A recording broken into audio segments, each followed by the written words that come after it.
Selamat siang untuk kita semua. Perkenalkan, nama saya Giovanni Mikael Sudadikara dari jurusan Administrasi Bisnis kelas C semester 1, Fakultas Ilmu Sosial dan Politik, Universitas Nusa Cendana Kupang. Baik teman-teman, pada video kali ini saya akan menjelaskan isi buku yang berjudul Cambridge Companion to Durkheim.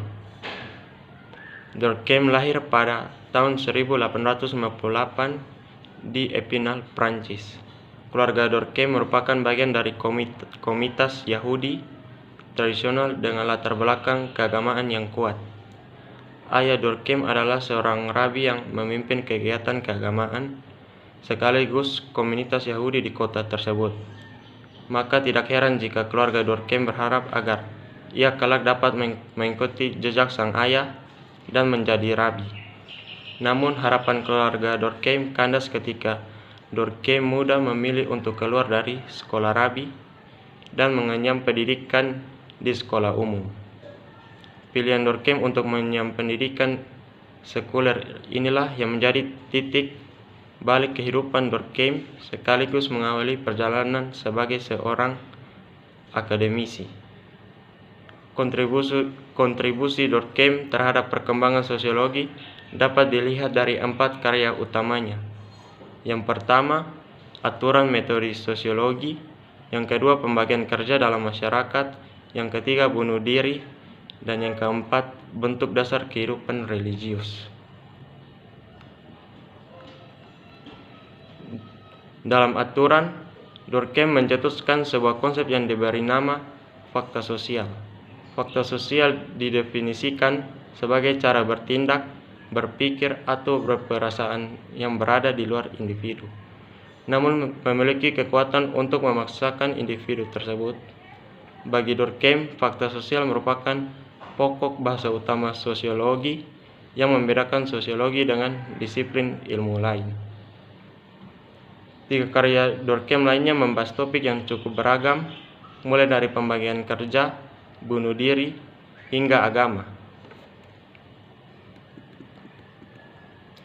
Dalam pembagian kerja dalam masyarakat, Durkheim membahas tentang pembagian kerja yang spesifik dan kondisi solidaritas masyarakat.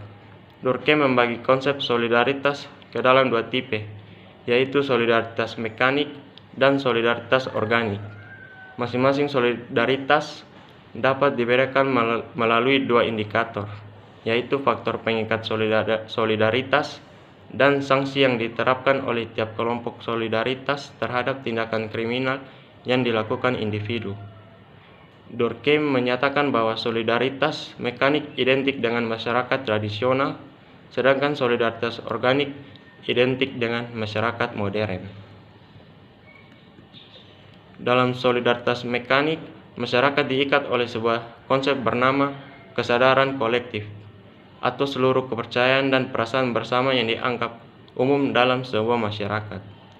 Kejahatan dalam solidaritas mekanik didefinisikan sebagai tindakan yang mencederai kesadaran kolektif tersebut, atau dengan kata lain, mencederai seluruh masyarakat. Sanksi bagi pelaku tindak kriminal dalam solidaritas mekanik bersifat represif. Artinya sanksi yang dijatuhkan bertujuan untuk membalas, merugikan, atau membuat pelaku menderita seperti hukuman mati. Berbeda dengan solidaritas mekanik yang diikat oleh kesamaan dalam bentuk kesadaran kolektif. Solidaritas organik justru diikat oleh perbedaan dalam bentuk pembagian kerja. Dalam solidaritas organik, setiap orang memiliki tugas yang spesifik dan saling bergantung antara satu dengan lainnya.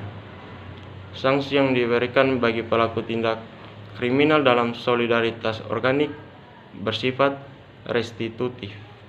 Artinya, sanksi yang dijatuhkan bertujuan untuk mengembalikan kondisi masyarakat yang terganggu akibat tindakan kriminal tersebut seperti semula. Contohnya dengan membayar ganti rugi.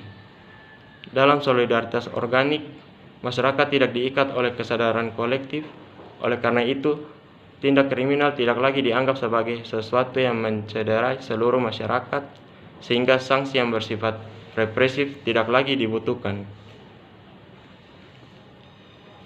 Yang ketiga adalah bunuh diri. Durkheim mencoba melihat hubungan antara lingkungan sosial dan fenomena bunuh diri.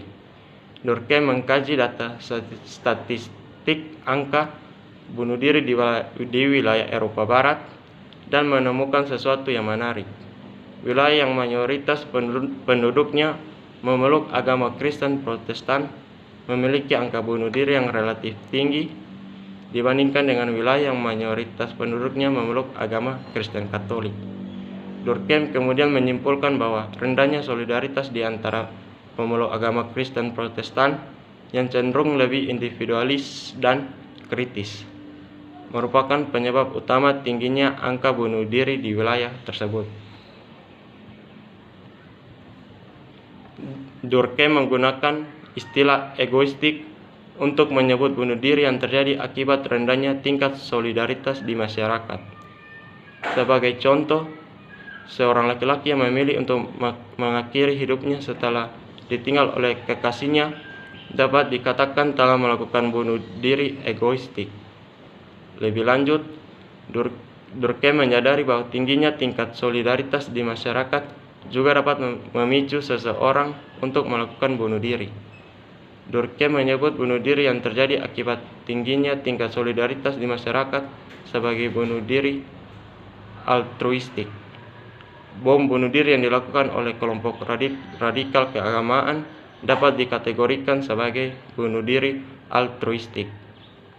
Selain faktor solidaritas, Durkheim menemukan bahwa ketatnya regulasi yang berlaku juga turut mempengaruhi angka bunuh diri di sebuah wilayah. Sebagai contoh, ketatnya aturan di penjara dapat memicu narapidana untuk melakukan bunuh diri. Durkheim menyebut bunuh diri yang terjadi akibat ketatnya regulasi yang berlaku sebagai bunuh diri fatalistik. Sebaliknya, longgarnya regulasi juga dapat memicu seseorang untuk melakukan bunuh diri. Durkheim menyebut bunuh diri yang terjadi akibat longgarnya regulasi yang berlaku sebagai bunuh diri anomik. Contoh dari bunuh diri anomik adalah bunuh diri yang dilakukan oleh orang-orang yang bingung dan tidak memiliki tujuan hidup. Dan yang terakhir, bentuk dasar kehidupan religius. Dalam bentuk dasar kehidupan religius, Durkheim membahas tentang agama yang paling primitif yang dikenal oleh manusia.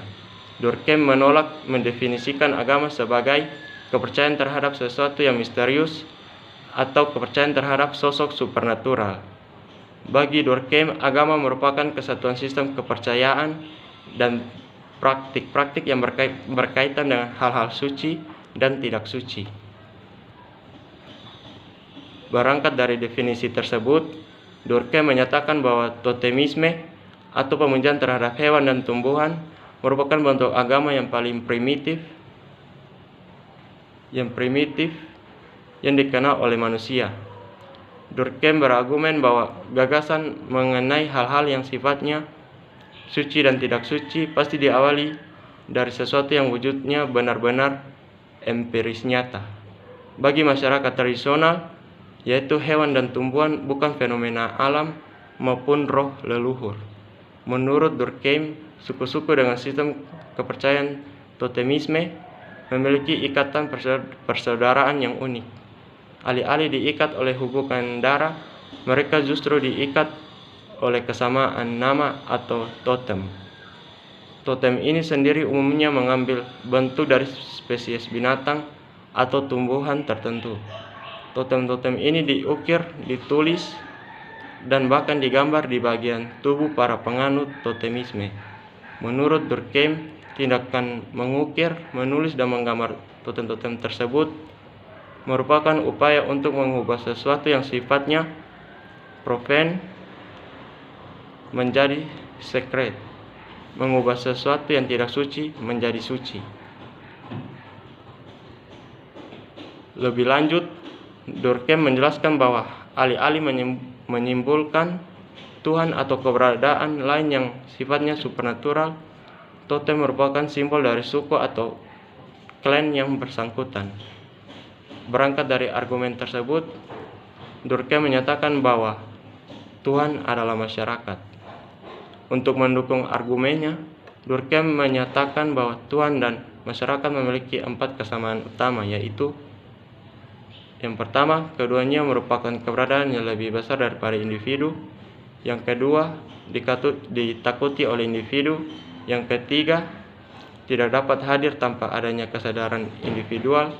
Dan yang keempat, menuntut individu untuk mengorbankan sesuatu secara berkala.